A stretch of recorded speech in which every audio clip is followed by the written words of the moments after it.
3, 2, 1, go! Episode 2 की शुरुआत में हम दोरोतोबो को देखते हैं जिसे इनुगामी-सान ने अपने घर पे ले आए हैं और पहनने के लिए कपड़े भी दिए हैं। फिर दोरोतोबो इनुगामी-सान के दिए हुए कपड़ों को पहनने लगता है और वो कपड़े पहन ही रहा होता है कि उसे कुछ बच्चों की शोरगुल की आवाज आती है जो कि दरवाजे की उस तरफ से आ रही थी। फिर वो दरवाजे की तरफ देखने ही लगता है कि दो बच्चे उस दरवाजे से बाहर निकलते हैं और दोरोतोबो को हैरानी से देखकर कहते हैं कि आखिर तुम कौन हो। और इन्हीं शब्दों के साथ हमारा सेंस शिफ्ट होता है और हम देखते हैं इनुगामी-सान को जो कि कह रहे होते हैं कि सबसे पहले कि तुम सब दोस्त हो और मैं तुम सबको इंट्रोड्यूस करता हूँ। सबसे पहले मैं एक डिटेक्टिव हूँ और मैं किमोनो और इंसान दोनों की समस्या सॉल्व करता हूँ। ये सिकी है, ये अकीरा है और जो नया लड़का आया है वो दोरोतोबो है। इनुगामी-सान इंट्रोड्यूस कर ही रहे होते हैं कि सिकी उनकी बात को काट कर कहता है कि क्या ये लड़का हाफ डीमन है। तो इनुगामी-सान कहते हैं हाँ ये लड़का हाफ डीमन है, बिल्कुल तुम्हारी ही तरह। इसकी माता या फिर पिता में से कोई एक डीमन रहा होगा, इसलिए ये हाफ इमोर्टल डीमन है। फिर सिकी कहता है ओह।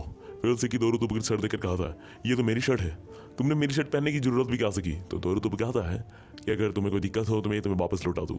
तो सिकी कहता है कि मैं किसी के भी पहने हुए कपड़े दोबारा नहीं पहनता। यह कहकर सिकी वहां से चला जाता है। उसके बाद अकीरा सिकी की तरफ से माफी मांगते हुए कहता है कि तुम उसकी बात का बुरा मत मानना, मैं उसके बदले में तुमसे माफी मांगती हूँ। यह सुनकर दोरोतोबो कहता है कि तुम बहुत प्यारी लड़की हो अकीरा। तो अकीरा कहता है कि मैं एक लड़की नहीं हूँ, मैं एक लड़का हूँ। और वो रोते हुए अपने कमरे में चला जाता है और अपने कमरे में जाकर इंस्टाग्राम पर अपने रोते हुए पिक को अपलोड करता है। इसके बाद हम नाइट का सीन देखते हैं जहाँ पर हमें दोरोतोबो के लिए सिकी को ट्रेप बिछाते हुए देखते हैं जो कि उसने अपनी किमोनो पावर से बिछाया हुआ होता है। और फिर हम देखते हैं कि दोरोतोबो उस ट्रेप में फंस भी चुका है। फिर सिकी दोरोतोबो से पूछता है कि आखिर तुम यहाँ कैसे आए। यह सुनकर दोरोतोबो बहुत भोलेपन से कहता है कि मैं यहाँ कार से आया हूँ, कार में बैठकर आया हूँ। तो सिकी कहता है कि गधे मैं ये नहीं पूछ रहा हूँ, तुम्हारे यहाँ आने की वजह क्या है। तो दोरोतोबो कहता है बहुत उदास मन से कि मेरे खानदान में कोई भी नहीं है, मैं अपनी मौसी के यहाँ रहता था और मेरी मौसी ने ही मुझे मरवाने की कोशिश करी और मेरे विलेज वाले मुझे पसंद नहीं करते थे क्योंकि मैं आधा डीमन था। इसलिए इनुगामी-सान ने मुझे यहाँ लाने की फैसला किया और उन्होंने मुझे जीने का एक आस दी। यह सुनते से सिकी दोरोतोबो से कहता है मतलब तुम एक अनाथ हो, तुम्हारे माता पिता ने भी तुम्हें छोड़ दिया है ना। यह सुनने के बाद दोरोतोबो को गुस्सा जाता है और वो गुस्से में ही अपने पैर को उस टेप से निकालता है जिसकी वजह से उसके पैर में काफी बड़ा घाव हो जाता है। पर वो अपनी किमोनो हीलिंग एबिलिटी से उसे तुरंत ही हील कर लेता है। यह देखकर सिकी मन में से कहता है कि इसकी हीलिंग एबिलिटी तो लाजवाब है। फिर सिकी से दोरोतोबो कहता है मैं अनाथ नहीं हूँ, मेरे माता पिता मुझे लेने एक दिन आएंगे। यह सब कहने के बाद दोरोतोबो वहां से चला जाता है। इस सीन के बाद हमें दूसरे दिन इवनिंग का सीन दिखाया जाता है जहां पर इनुगामी-सान कह रहे होते हैं कि अकीरा और शिकी आज तुम दोनों को बताना होगा कि असली कीमोनिस्ट का क्या काम होता है दोरोतोबो को। और फिर इनुगामी-सान कहते हैं क्या तुम सब रेडी हो। तो वो सब कहते हैं हाँ हम सब रेडी हैं।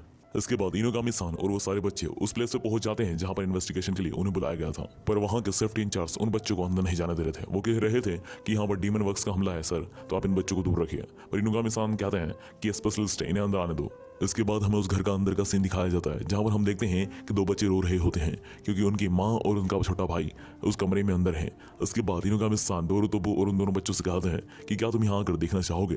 तो शिकी और अकीरा वहां आकर देखते हैं तो उन्हें बहुत सारे इंसेक्ट देखने को मिलते हैं जो कि असल में डीमन वर्क्स हैं। उसके बाद इतने सारे कीड़े को देखकर तो अकीरा डर जाता है। उसके बाद इनुगामी-सान इन इंसेक्ट के बारे में बताते हैं कि ये इंसेक्ट काफ़ी खतरनाक है, अगर इनको ज़्यादा समय मिल जाए कम समय में ये एक इंसान को नहीं मार पाते हैं, अगर हम जल्दी करें तो हम उनको बचा सकते हैं। उसके बाद एक इंस्पेक्टर बताता है कि जैसे ही इसके अंदर एक पुलिस वाला गया था उसे इंसेक्ट्स ने तुरंत ही अपने आप से घेर लिया था। यह सब सुनने के बाद इनुगामी-सान मन में सोच रहे होते हैं कि अगर मैंने अपनी किमोनो पावर यूज़ करूँ, अगर अपनी पूरी बॉडी को पिस्टल को बनाऊँ तो मुझे काफ़ी समय लग जाएगा, इतनी देर में तो वो उन इंसानों को मार देंगे। उसके बाद वो सोचते हैं कि मुझे इन बच्चों पर ही निर्भर होना होगा, मुझे इनकी ही किमोनो पावर से इन इंसानों को बचाना होगा। फिर वो उन पुलिस वालों से कहते हैं कि आप सब बाहर चले जाइए, यहाँ पर बहुत खतरा है। फिर जैसे ही वो सेफ्टी इंस्पेक्टर बाहर जाते हैं उसके बाद सिकी इनुगामी-सान के पास आकर कहते हैं कि डोंट वरी, मैं अपनी स्पाइडर वेब्स की किमोनो पावर से मैं उन्हें बचा लूंगा। फिर वो दोनों बच्चे जो अपने माँ के लिए रो रहे थे वो शिकी और इनुगामी-सान के साथ पूरी टीम से रिक्वेस्ट करते हैं कि प्लीज हमारी माँ को बचा लीजिए। इसके बाद सिकी बड़े कॉन्फिडेंस से अपने वेब्स को पूरे रूम में फैला देता है और मन में कहता है कि जैसे ही ऐसा कीड़े मेरे वेब्स को छुएंगे वो उसमें ही चिपक जाएंगे और फिर कभी भी निकल नहीं पाएंगे। पर ऐसा होता नहीं है क्योंकि वो कीड़े जैसे ही उस वेब्स को छूते हैं चिपकते तो हैं पर वो उन वेब्स को ही खा जाते हैं। फिर वो वेब्स को खाते खाते सिकी की तरफ बढ़ने लगते हैं, परंतु सही समय पर दोरोतोबो और इनुगामी-सान दरवाजा बंद कर देते हैं। यह सब देखने के बाद इनुगामी-सान मन में कहते हैं कि अब कोई रास्ता नहीं बचा है मेरे पास, मुझे अपनी ही पावर यूज करके अंदर जाना पड़ेगा पर मेरी पावर में ज़्यादा समय ना हो जाए। इसके बाद दोरोतोबो इनुगामी-सान को कॉन्फिडेंस से देखते हुए कहता है कि क्या मैं अंदर जा सकता हूँ। फिर इनुगामी-सान दोरोतोबो की आंखों में इतना कॉन्फिडेंस देखने के बाद कुछ समय सोचकर हाँ कर देते हैं।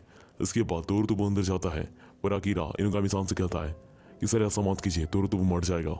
फिर इनुगामी-सान दोरुतोबू को देखकर अकीरा से कहते हैं कि वो एक इमोर्टल डीमन है, उसके अंदर कोई खून नहीं है तो वो कीड़े क्या ही चूसेंगे उसके अंदर से, और उसे दर्द भी नहीं होता तो उन कीड़ों का वाइट तो उसे महसूस भी नहीं होगा। फिर दोरुतोबू उन कीड़ों के नेस्ट तक पहुंच जाता है। फिर इनुगामी-सान दोरुतोबू से कहते हैं कि उस नेस्ट को ऊपर कर दो, वो सारे कीड़े डिसअपेयर हो जाएंगे। फिर दोरुतोबू उस नेस्ट को ऊपर कर देता है। दोरुतोबू को ऐसा करते से ही वहाँ के सारे इंसेक्ट डिसअपेयर हो जाते हैं और हम देखते हैं एक माँ और एक बच्चे को। फिर उस माँ और उस बच्चे के भाई और बेटा वहाँ पर आकर रोने लगते हैं और कहते हैं माँ उठ जाइए, माँ उठ जाइए। ये सब देखने के बाद दोरुतोबू को अपने माता पिता की कमी खलने लगती है और वो सोचने लगता है कि अगर उसके माता पिता होते तो वो भी उनसे इतना ही प्यार करता। इसके बाद वो महसूस करता है कि उसके माता पिता उसके साथ हैं, पर यह सिर्फ उसके दिल की चाहत के अलावा कुछ भी नहीं था। और यहीं पर यह सीन खत्म होता है और हमारा सीन शिफ्ट होता है और हम देखते हैं कि वो सब अपने घर आ चुके हैं। तभी दोरुतोबू इनुगामी-सान से कहता है कि आप डिटेक्टिव हो ना? तो इनुगामी-सान कहते हैं हाँ क्यों? तो दोरुतोबू कहता है कि अगर मैं आपके साथ काम करूं तो किमोनो और इंसान के केस सोल्व करते करते एक ना एक दिन अपने माँ बाप तक पहुंच जाऊंगा। तो इनुगामी-सान कहते हैं हाँ ये हो सकता है। तो दोरुतोबू उनके साथ ज्वाइन हो जाता है। तो वो कीड़ा कहता है कि आज से तुम हमारे साथ काम करोगे, ये कितना अच्छा है ना। और इसी के साथ हम रात का सीन देखते हैं जहाँ पर हम सीकी को देखते हैं जो कि दोरुतोबू से कह रहा होता है वैसे तो मैं तुम्हें पसंद नहीं करता, पर अगर तुम्हें सोफे में सोने में दिक्कत आ रही है तो तुम मेरे साथ मेरे बेड पर सो सकते हो, वहाँ पर तुम्हें अच्छी नींद आएगी। सो गाइस हमें यहाँ पर पता चलता है कि सिक्की भी दोरुतोबू को पसंद करने लगा है। फिर दोरुतोबू सिंकी की बात सुनकर उसके साथ चला जाता है सोने के लिए। और इधर हम देखते हैं इनुगामी-सान को जो कि किसी लेडी से बात कर रहे होते हैं कि मेरे पास एक डीमन बॉय है और स्पेशली उसके पास लाइफ स्टोन भी है। ये हमारे लिए आशा है या फिर हमारे लिए खतरा, ये तो वक्त ही बताएगा।